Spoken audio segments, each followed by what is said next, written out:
Bonjour à tous et merci de m'avoir rejoint pour la lecture du compte-rendu du procès de Mazan. Avant de commencer, petit aparté, bien sûr, ça commence à devenir une habitude. Suite à mes propos concernant l'affaire Philippines, j'ai reçu énormément, à ma grande surprise, de menaces de mort, de menaces de décapitation, de menaces tout court, de la part de personnes de l'extrême droite. Et je ne me réjouis absolument pas de dire ça, parce que vraiment, je ne comprends pas comment les extrémistes de droite qui essayent de faire croire qu'ils aimeraient vivre dans un pays où on se sent en sécurité, mais derrière, quand on n'est pas d'accord avec eux, nous menacent de mort. Donc là, déjà, ça leur fait un point commun avec les extrémistes religieux, par exemple. Il y a encore quelques semaines, j'ai fait quelques vidéos par rapport à l'extrémisme religieux, et j'avais reçu des menaces de décapitation, de mort. Et aujourd'hui, je pointe du doigt l'hypocrisie de l'extrême droite concernant son silence sur les féminicides toute l'année et qui prennent que celui d'un homme marocain sous OQTF. Et je reçois des menaces de décapitation et des menaces de mort. Donc ça vous fait un joli point commun, les extrémistes, là, tous ensemble. La nuance dans la vie, elle est très très importante. Moi, je suis une personne, j'aime être nuancée. J'aime aussi les personnes qui savent se nuancer. On peut avoir entre guillemets, un certain extrémisme. Je dirais même pas c'est de l'extrémisme, mais une certaine ténacité dans un combat. Mais l'extrémisme, je trouve que c'est quelque chose qui en fait, qui vient flouter, en fait, tout ce qu'il y a autour. Et ça serait un peu, la fin justifie les moyens.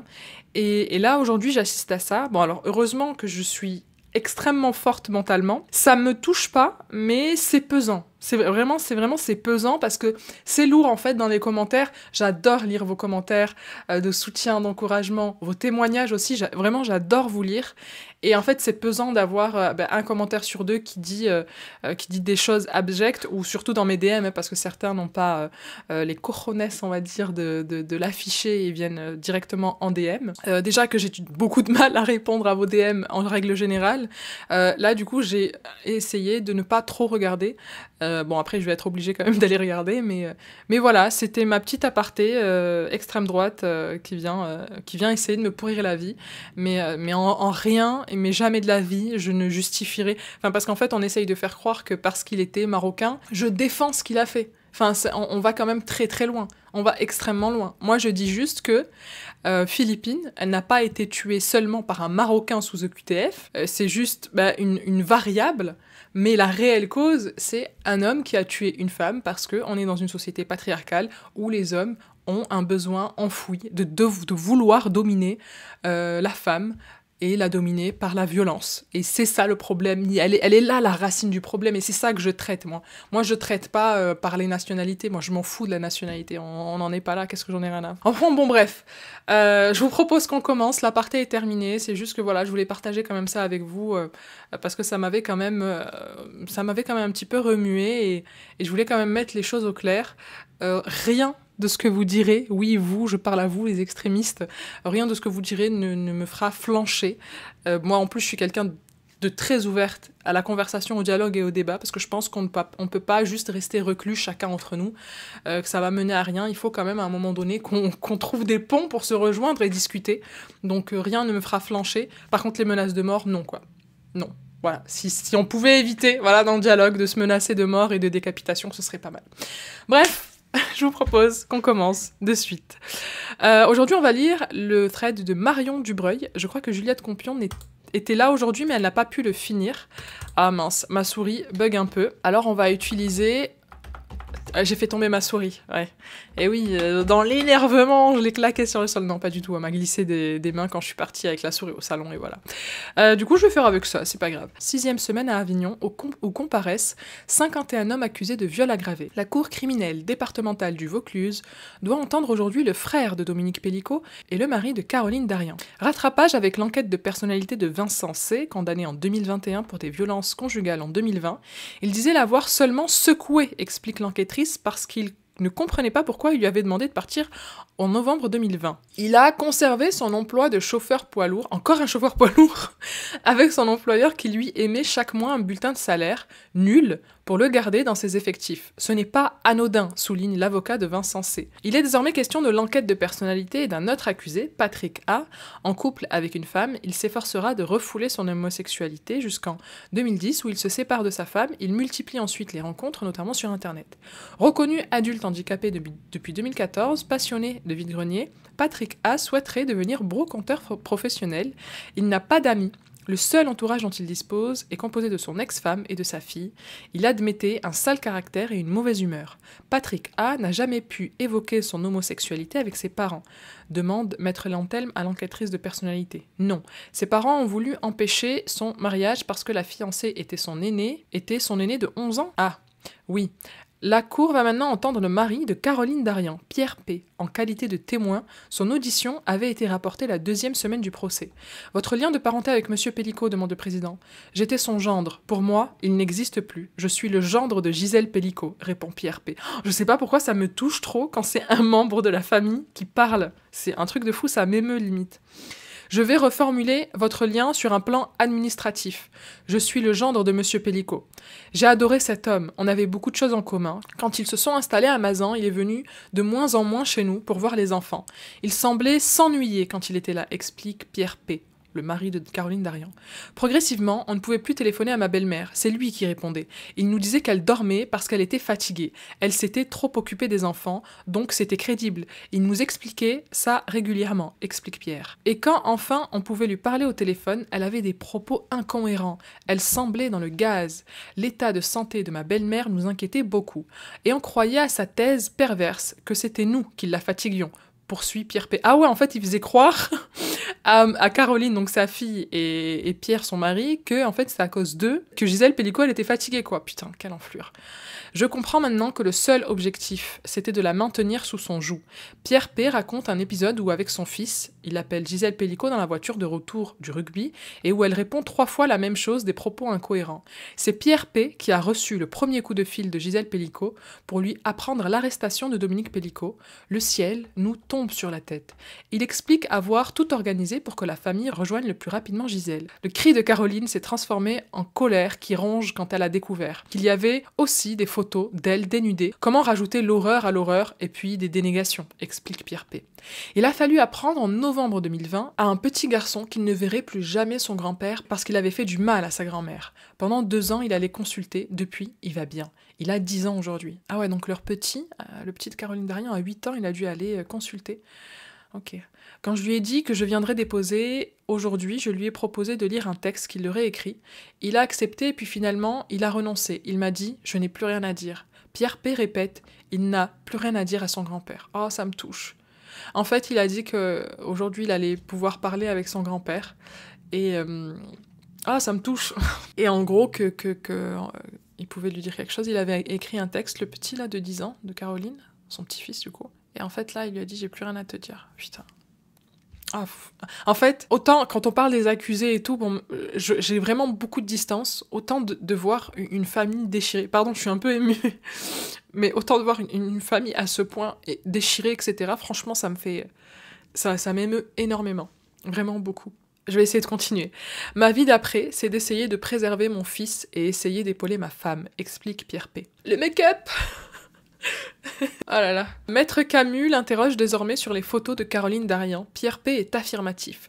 C'est elle, son grain de beauté, sa corpulence. Elle ne dort jamais dans cette position. Sur cette photo, elle est sur le côté gauche, alors qu'elle ne dort jamais comme ça. Pour moi, la question n'est pas de savoir si elle a été droguée, mais pourquoi elle a été droguée, poursuit Pierre P. Maître Nadia El-Bouroumi relaie les interrogations de certains accusés. Comment n'a-t-elle pas pu s'en rendre compte? D'autant que Gisèle Pellicot, quand elle est placée en garde à vue, non, en audition, une batterie de tests va tout prouver. Une simple prise de sang aurait suffi. Je ne suis pas médecin, mais je ne pense pas qu'une seule prise de sang n'aurait pas pu tout prouver. Par ailleurs, on ne pouvait pas penser à l'inimaginable, répond Pierre P. Eux non plus, rebondit Maître El-Bouroumi. Ils ne pouvaient pas l'imaginer. Pour moi, vous n'êtes pas partie civile parce que ça pose problème sur vos fonctions de journaliste.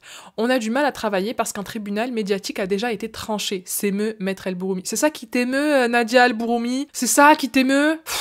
Ça me saoule, oh là là, je vous jure, elle me saoule. J'aurais pas pu devant elle, je vous jure, j'aurais pas pu. Je suis rédacteur en chef de la matinale de BFM TV, pas de la chaîne. Ma direction est au courant depuis le début. Ah d'accord, donc le mari de Caroline Darian, c'est un des rédacteurs en chef de BFM TV. Nos décisions sont collégiales. Il y a l'individu et le journaliste. Dans tous les sujets, la parole a été donnée à la défense, assure Pierre P. Pour la première fois, l'avocate générale intervient alors que Maître El Bouroumi dénonce une presse utilisée par la partie civile. Maître El Bouroumi attaque désormais le témoin sur un tweet dans lequel Pierre P s'est offusqué de la déclaration d'un avocat de la défense. Il y a viol et viol. Il répond qu'il avait mentionné perso avant de tweeter. C'est le procès pour moi, affirme Nadia El Bouroumi. C'est désormais à Maître Lantelme d'interroger non pas le journaliste, ça ne m'intéresse pas, mais l'ex-gendre. Qu'en pensez-vous de sa capacité à manipuler? J'ai peine à vous répondre, je n'ai pas d'exemple de manipulation, moi, il ne m'a jamais manipulé. Il m'a déjà demandé de l'argent sans en parler à Gisèle, j'ai dit non, explique Pierre P. Comment est-ce possible de violer son épouse pendant 10 ans sans que vous ayez été, vous, la famille, victime aussi de manipulation collective, demande Maître Lantelme. Pour moi, la réponse est à trouver dans une personnalité clivée, comme l'a expliqué le docteur Bensoussan. Dr Jekyll et Mr Hyde, à titre personnel, je n'ai pas eu le sentiment d'être manipulé, poursuit Pierre P. Comment vous avez réagi quand votre belle-sœur vous a appris qu'elle avait vu Dominique Pellicot se masturber, demande Maître Gontard. Sur le moment, j'ai pensé que ce n'était pas très grave. J'ai minimisé, répond Pierre P. Bien sûr que je me sens responsable de ne pas l'avoir vu. Comment décririez-vous Dominique Pellicot avant d'avoir connaissance des faits, demande Maître Gontard. Comme Gisèle au commissariat, un type formidable, répond Pierre P. Est-ce que lorsqu'ils étaient ensemble, est-ce que vous aviez en face de vous un couple dans lequel le mari montrait de la tendresse, demande Maître Marmillot. Oui. Il était attentionné? Oui. Les faits qui concernent mon client se sont déroulés dans votre maison de l'île de Ré. Est-ce qu'ils ont pu s'y retrouver seuls sans vous, demande Maître Marmillot. Oui, ils pouvaient y rester seuls après notre départ, la plupart du temps avec nous, parfois, souvent, ils prolongeaient. Réinterrogé sur le caractère manipulateur de Dominique Pellicot, Pierre P. explique qu'il n'en a pas été lui-même témoin, à l'exception de la question de finances et de ses tentatives d'emprunter de l'argent sans aviser Gisèle Pellicot notamment. Maître Zavaro demande à ce que Dominique Pellicot prenne la parole pour s'adresser à Pierre P. Pour moi, t'as été comme un fils. Pour moi, t'as été comme un fils. Il pleure. J'ai pas la mémoire d'avoir abusé de ton père, mais ce n'est pas le plus important. Hein? En aucun cas, vous n'êtes responsables les uns et les autres de la famille. Essayez de vous délester de ça. Je suis le seul responsable. Je suis désolé de tous les désagréments que je peux te créer dans ta profession, dans ta vie de famille, dit-il en pleurs. Je te demande une seule chose, de croire que je n'ai jamais touché ni ma fille, ni mes enfants, ni mes petits-enfants. Je te présente mes excuses, je te remercie de m'avoir écouté, poursuit en larmes Dominique Pellicot. Pour lui parler, Dominique Pellicot était descendu de sa chaise en hauteur dans le box pour s'installer sur un banc bien plus bas. C'est maintenant à Joël Pellicot de s'avancer à la barre, bientôt 76 ans, médecin retraité. Quand Dominique est né, j'avais 4 ans. Nos parents travaillaient en région parisienne. 2 ans après, ils ont fait acquisition d'un bail commercial d'un hôtel-restaurant. En octobre 57, ma sœur aînée est tombée enceinte et elle a quitté le foyer. Ma mère, qui n'était pas soumise, a autorisé ma sœur mineure à quitter le foyer. Ginette ne s'est occupée de Dominique que pendant 5 ans.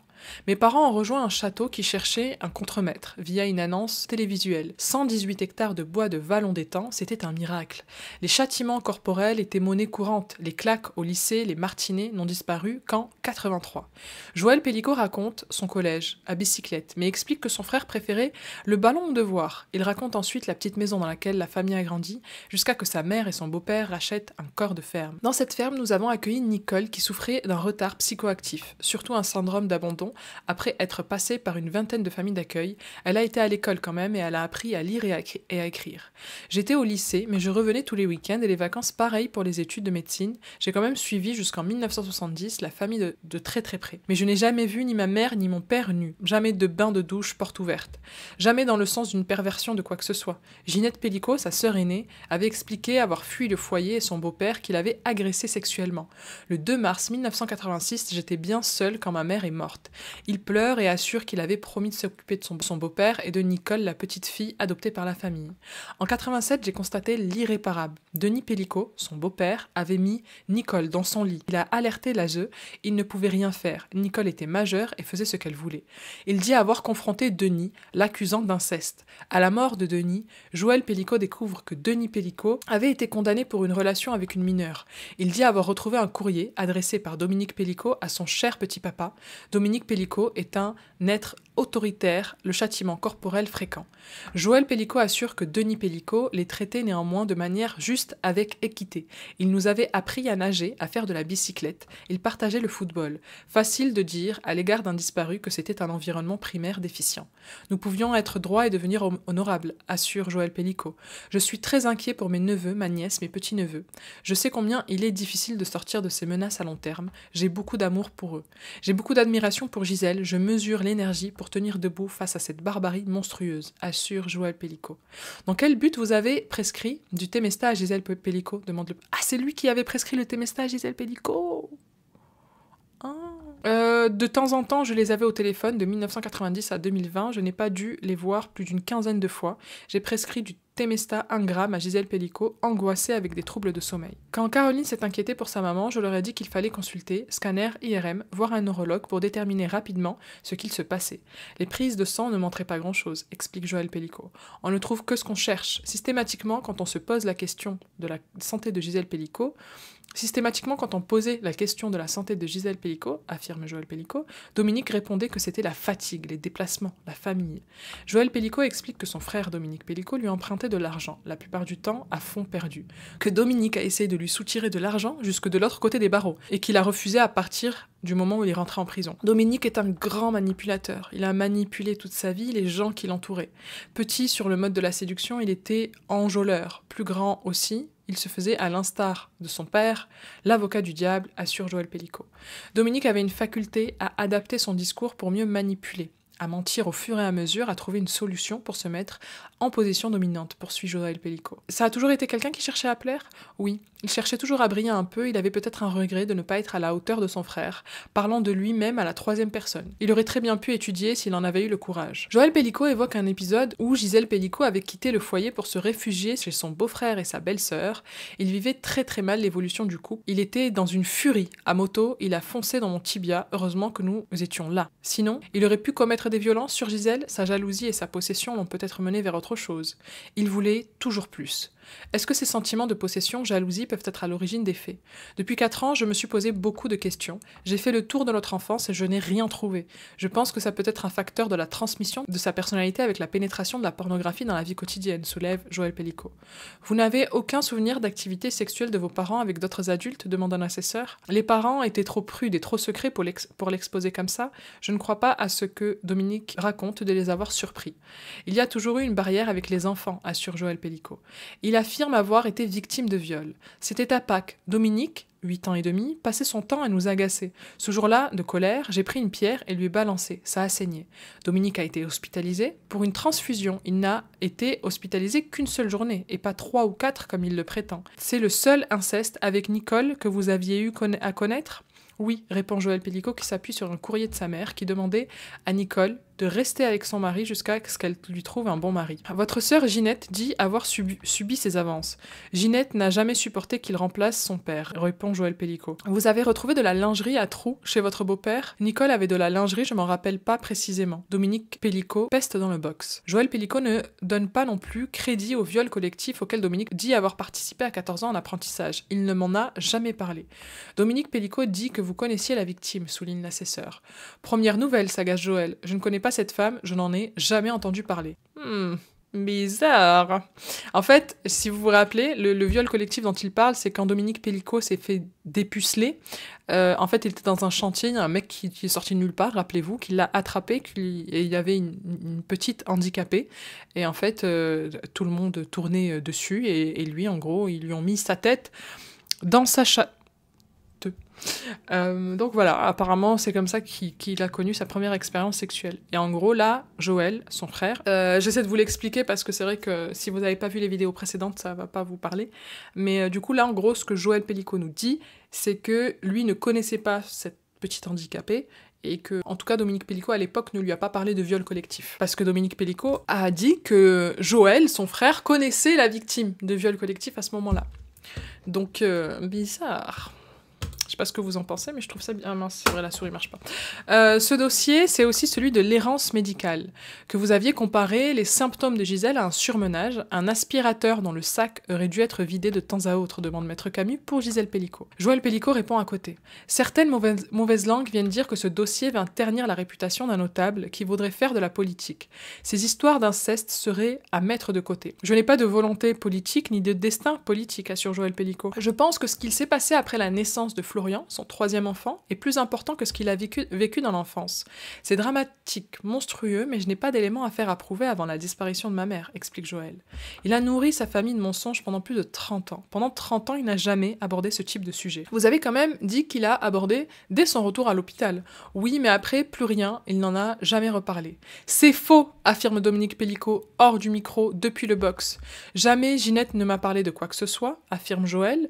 Comme elle venait très peu à la maison, je ne pense pas qu'elle pouvait avoir des infos dans ce domaine, si ce n'est pas Dominique. Que pensez-vous du fait que la partie civile estime que c'est vous qui mentez, demande Maître Marmillot. Ah ouais, donc en fait, la partie civile, c'est Gisèle. Elle croit qu'il ment, qui dit pas la vérité.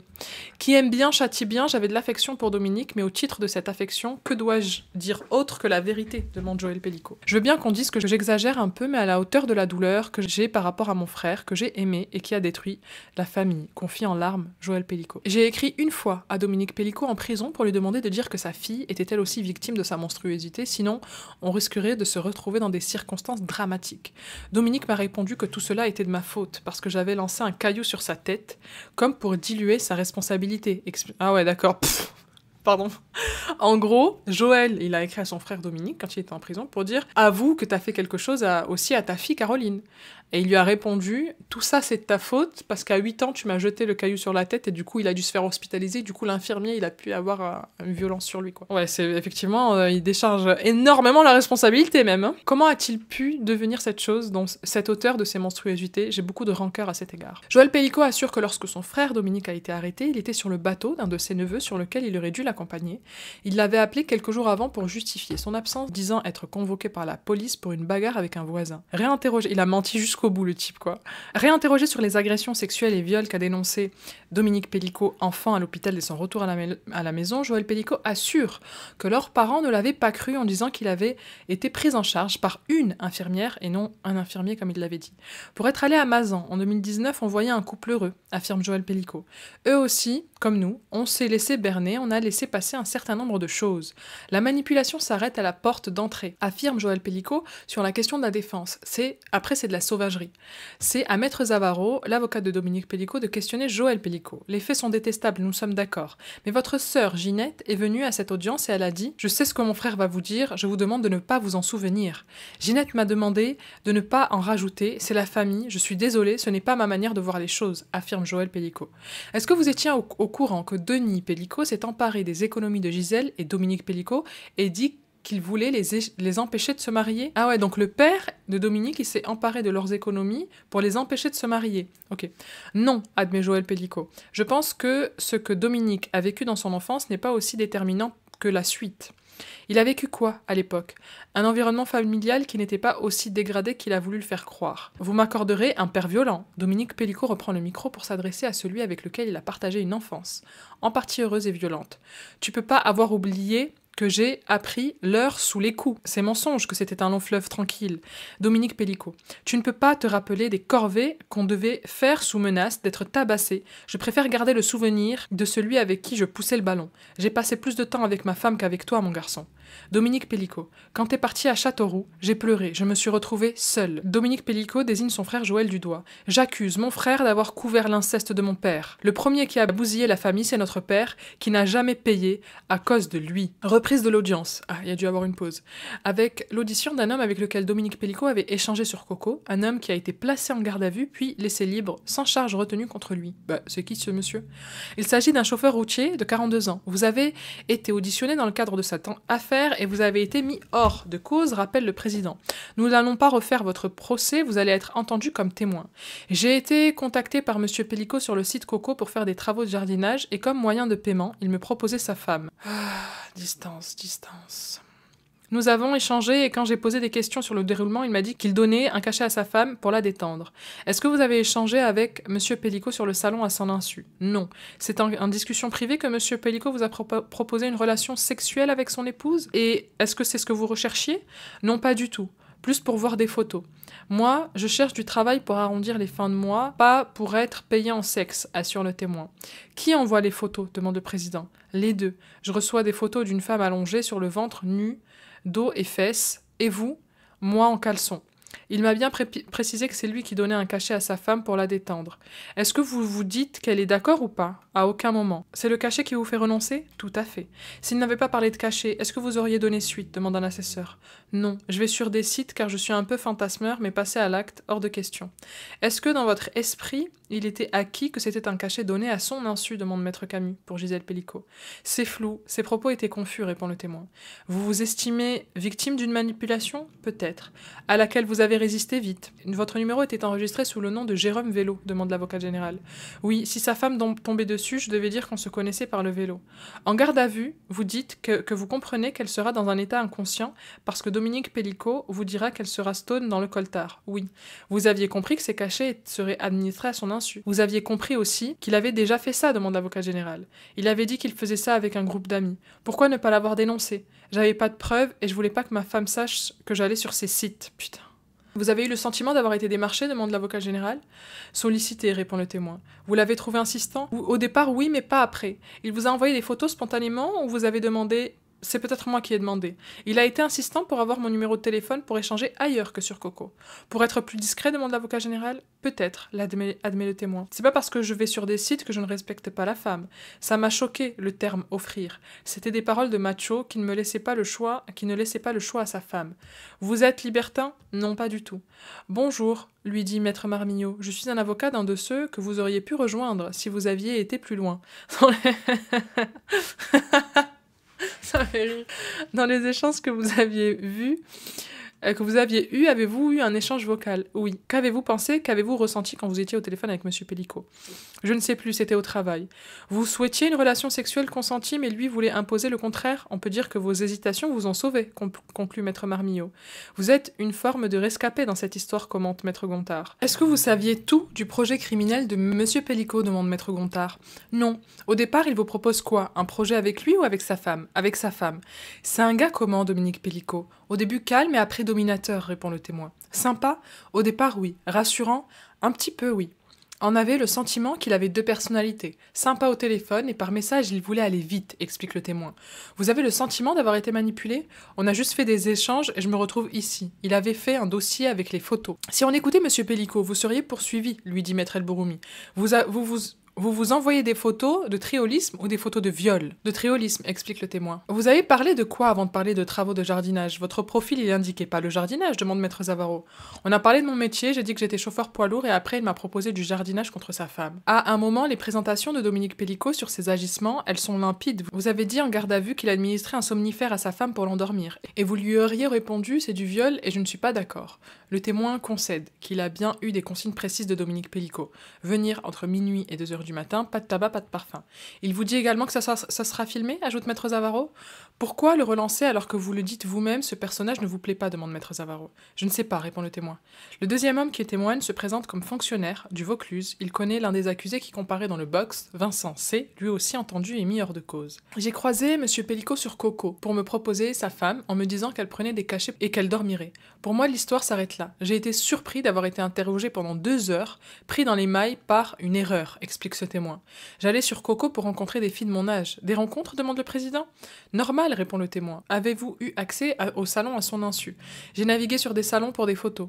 Savoir si c'est lui ou moi qui a fait la démarche de se contacter, je sais plus. Aviez-vous un pseudo évocateur, demande le président. Non, un prénom. Et le pseudo de Monsieur Pellico? Je ne sais pas. Est-ce qu'il a pu vous envoyer des photos? Oui, une femme allongée sur un lit nu. Est-ce que dans vos échanges, il va y avoir des éléments de renseignement précis? Je pense pas qu'il est rentré dans ce type de détails-là, il cherchait quelqu'un pour sa femme. Lui, il va regarder. À ce stade-là, vous êtes intéressé? Vous n'allez pas envisager la réalité de ce scénario? Vous pensez à un fantasme quelconque d'un plaisantin? Non, je n'avais jamais entendu ce genre d'histoire. C'est lui qui donnait les médicaments ou elle qui les prend elle-même? C'est elle. Maître Camus confronte le témoin à ses déclarations en garde à vue, qui paraît plus informé qu'aujourd'hui à la barre.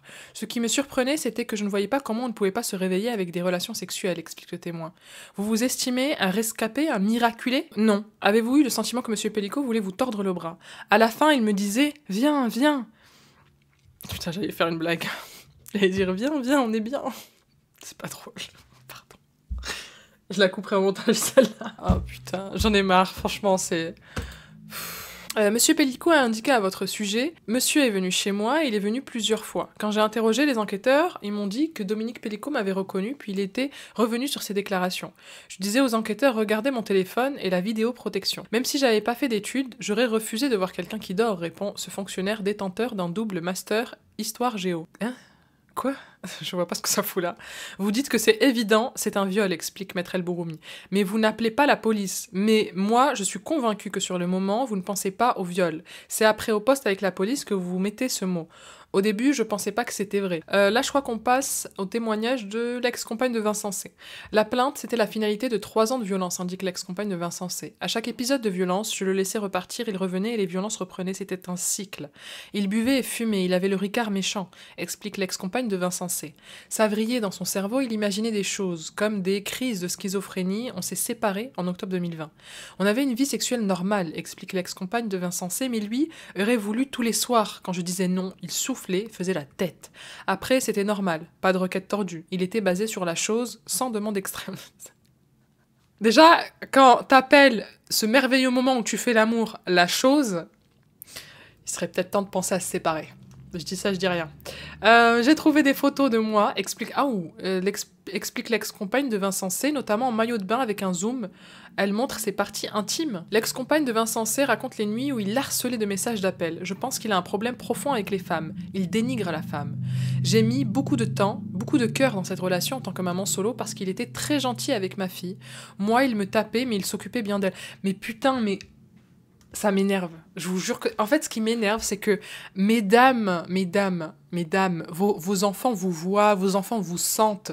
Si un homme vous fait du mal, il a beau, cet homme-là, bien s'occuper de vos enfants, s'il vous fait du mal à vous, c'est problématique. Il faut partir. Protégez-vous. Parce que se protéger, en tant que femme, c'est aussi protéger son enfant. Là, en l'occurrence, sa fille. Il est même allé sentir mes petites culottes après une journée de travail à l'école maternelle. Hein ? C'est tellement bizarre. À l'école maternelle, en me demandant qui m'avait tringlé. Hein? Poursuit l'ex-compagne de Vincent C. Il savait où j'étais grâce à la géolocalisation Snapchat. C'est maintenant à la mère de Vincent C de déposer. Il avait 4 ans quand on s'est séparé de son père. Vincent était un enfant très affectueux qui ne posait pas de difficultés particulières, parfois débordant de vitalité. Il a pu voir des relations amoureuses tumultueuses qui ont pu lui faire perdre pied. Sur la commission des faits, pas de déni ni de doute. Après, ça n'anéantit pas tout ce qui a pu être bien dans sa vie, affirme la mère de Vincent C. Enfin, une maman normale! Enfin! Ah ouais, parce que j'ai eu des commentaires aussi, je les ai lus sur l'ancienne vidéo, parce que je dis que, en tant que maman, c'était la maman d'Adrien, il me semble, de la semaine dernière, où à aucun moment elle dit « Putain, qu'est-ce que t'as foutu, quoi ?» On demande pas qu'elle lui crie dessus, mais au moins qu'elle admette que c'est problématique, et qu'il s'est retrouvé au moins dans une situation problématique, même si tu veux pas, toi, dire bon, c'est ton fils, les mamans, elles protègent, etc., mais protègent. Moi, je suis d'avis que, comme elle, par exemple, elle dit, sur les faits, pas de déni ni de doute. Ça, c'est fort. Après, ça anéantit pas ce qu'il a fait de bien dans sa vie, bien sûr que non, et ça anéantit pas l'amour que peut avoir une mère pour son enfant, parce que l'amour, ça transcende tellement de choses. Moi je le comprends totalement. Ça me rappelle, j'avais vu un reportage sur Jeffrey Dahmer et un témoignage de la mère de Jeffrey Dahmer qui disait que malgré tout ce qu'il a fait, et tout ce qu'elle a vu de ses propres yeux, quoi, il y avait tout. Elle cessait pas de l'aimer. Elle savait que ce qu'il avait fait c'était mal, mais elle cessait pas de l'aimer. Et j'ai trouvé ça fort. J'ai trouvé ça très fort que l'amour puisse exister au-delà au-delà du mal. On n'est pas en train d'approuver les mauvais comportements, loin de là. Mais moi, je pense que l'amour, ça peut guérir beaucoup de choses. Bon, là, on n'est pas encore dans la rédemption, là, on est encore dans les faits. Mais en tout cas, en avouant, ce n'est pas protéger ses enfants que d'avouer qu'ils ont une certaine responsabilité dans le malheur de quelqu'un. Voilà, c'est là où je voulais en venir. C'est pas le fait que, tu vois, je voulais que la maman, elle lui jette sa chaise dessus, quoi. C'est vraiment, voilà, qu'elle avoue les faits. Et surtout que c'était Adrien qui avait dit « j'y crois pas au non-consentement de Gisèle. Donc c'était quand même fort de café. On continue. On a beaucoup parlé, il a regretté ce qui s'était passé, qu'il ne s'était pas rendu compte. C'est double peine pour moi, compte tenu de ma proximité générationnelle avec Madame Pellicot. Ah, vous voyez. Là, on a quelqu'un de normal, quoi, tu vois. Elle a presque son âge. Elle a presque l'âge de Gisèle Pellicot, donc elle se voit en elle. Ça, c'est une femme normale, quoi. Tu te vois en elle, tu te dis, putain, merde, qu'est-ce que j'ai foutu, quoi. Et c'est ma progéniture qui a fait ça. C'était moi qui devais m'occuper, qui devais l'encadrer et tout. Merde, qu'est-ce que j'ai mal fait? Tu te questionnes aussi, même si, bien sûr, elle n'est pas responsable, la maman. Chacun est responsable de ses actes. Mais ouais, je trouve ça bien. Je trouve ça même très bien qu'elle fasse ça. Qu'elle avoue, du moins. Enfin, qu'elle avoue. Elle constate, on va dire ça comme ça. Elle le constate. C'est pas mal. C'est bien. On avance. C'est maintenant un collègue de jeunesse de Vincent C. qui témoigne. C'est également son employeur. Il atteste que c'est un salarié sérieux. Suspension d'audience et reprise demain matin, 9h. Les premiers interrogatoires de personnalité. Merci Marion Dubreuil pour tous ces éléments. Et je vous ai pas dit, aujourd'hui, Marine Tondelier était présente à l'audience. D'ailleurs, elle a pas souhaité parler aux médias. Je crois qu'elle est venue en mode perso. Elle est pas venue en tant que femme politique. Mais qu'est-ce que ça fait du bien quand j'ai vu la photo d'elle en train de discuter avec les femmes en train d'attendre dans la salle de retransmission. Qu'est-ce que ça m'a fait plaisir. Bon, déjà, j'adore Marine Tondelier, j'adore son combat, j'adore sa veste verte aussi. mais ça fait du bien d'avoir des politiques qui s'intéressent un tant soit peu à cette affaire. Merci à vous aussi de vous y intéresser, parce que je trouve qu'il y a un silence assourdissant de la part des médias et surtout des politiques, quoi. Parce que les politiciens, on va avoir besoin d'eux à un moment donné, surtout si on doit changer quelque chose dans la législation, comme par exemple inclure le terme de consentement, qui sait. Aussi par rapport au traitement, alors j'ai vu un truc par rapport au système judiciaire au Canada. En fait, on n'a pas le droit si ce n'est pas pertinent, de ramener la vie sexuelle de la victime sur le tapis. En gros, pendant l'audience, si la vie sexuelle, elle a rien à faire là, on n'a pas le droit de le faire. Parce que là, vous avez vu comment Maître El Bourgoumi, elle était là, ouais, est-ce que vous avez des penchants que vous n'osez pas assumer, etc. Ils ont montré des photos d'elle avec des sextoys, etc. Enfin, limite, on lui en veut d'avoir une vie sexuelle, quoi. Est-ce que vous imaginez... Non, moi, par contre, ça me tue. Gisèle, elle a quel âge? Plus de 70 ans? Plus de 60 ans, je sais plus. Je me rappelle plus de son âge. T'imagines, t'as passé toute ta vie. Normalement, tu t'es amusé. T'as eu une vie sexuelle. Comment tu peux dire à une femme aussi âgée, ouais, t'as eu une vie sexuelle, c'est grave? Non. Non, et c'est pas parce qu'on a une vie sexuelle épanouie que ça fait de nous des femmes au viol. C'est ça, en fait. Ça y est, bah en fait, on peut te violer parce que t'aimes le sexe, non? Ben voilà. Donc, non, moi ça me... Et j'aimerais bien qu'en France, par exemple, on ait ce truc où on n'impose pas à la victime sa vie sexuelle. Ça serait pas mal. Merci d'avoir suivi ce compte-rendu avec moi. Ça a été un peu touchant au début, effectivement, avec les témoignages, surtout de l'ex-gendre de Dominique Pellicot. J'espère que sa famille vraiment va s'en remettre. J'espère vraiment. Merci d'avoir regardé cette vidéo. N'hésitez pas à vous abonner à la chaîne et je vous dis à très vite.